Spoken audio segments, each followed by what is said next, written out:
چونکہ ہم نے اپنی ذمہ داری کے دائرے کار کو چھوٹا کر دیا.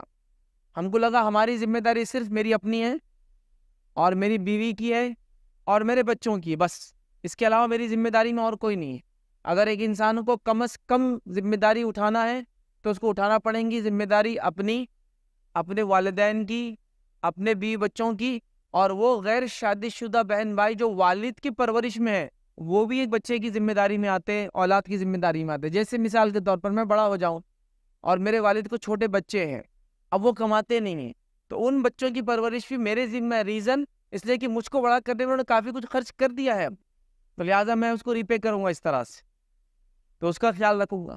کیونکہ حدیث میں سے واقعات آتے ہیں، میں انشاءاللہ باتیں رکھوں گا. تو والدین سب سے اہم ذمہ داری ایک انسان کے لیے. اب جو ہم اچھے والدین کیسے بنے، اس لیکچر کے اندر میں نے اہمیت نہیں رکھی تھی، یاد رکھی کہ اولاد کی پرورش کی کیا اہمیت ہے. چونکہ ہر والد اور والدہ جانتی ہے اولاد کی پرورش کی اہمیت ہے، میں نے کیسے کرنا اس کی ٹیکنیک رکھی.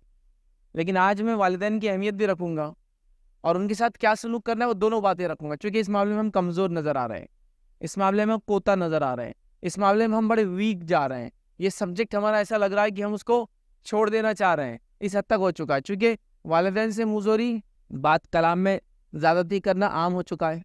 والدین کو اپنی جائیداد سے، اپنے مال سے دور رکھنا عام ہو چکا ہے. والدین کی خدمت کو بوجھ سمجھنا عام ہو چکا ہے.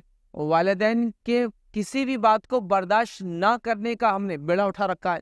ہوتا ہے عمر کے ساتھ آدمی چڑچڑا ہو جاتا ہے نا، پریشان رہتا ہے، کبھی ڈپریس رہتا ہے، کبھی بیمار رہتا ہے، تو ہم ذرہ برابر بھی ان کو برداشت کرنے کے لیے ریڈی نہیں ہیں. تو لہٰذا یہ وقت کی اہم ترین ضرورت ہے، اس لیے کہ جو اپنے والدین کا نہ ہوا وہ دنیا میں کسی کا نہیں ہو سکتا. یاد رکھیے اس بات کو میری.